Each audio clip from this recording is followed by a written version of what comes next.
just the pain. You can't sleep at night.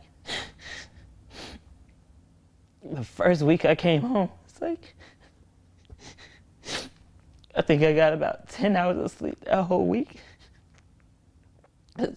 The pain doesn't let you sleep. It's like it's excruciating 24 hours a day, and it doesn't go anywhere. It doesn't dial down or anything. It's just there.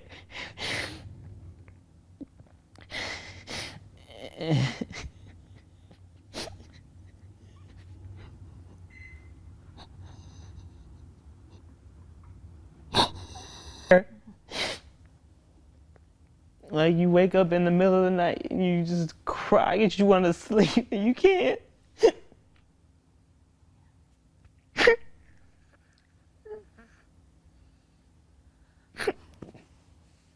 And son, you're doing this too. Like, how could you not care? Like, where was your head at? Like, why would you do this?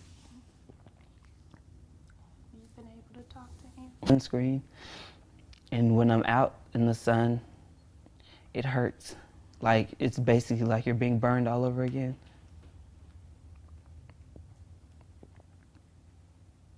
Like, I'm things anymore. Well, at least not for 2 years. I didn't even see it. Like, I basically just woke up to it. And it's, yeah, so it's like, just, the wall was right here. Anthony was behind. So once the water hit, I smacked the wall and then shot out of bed. Just was flailing around screaming, yes.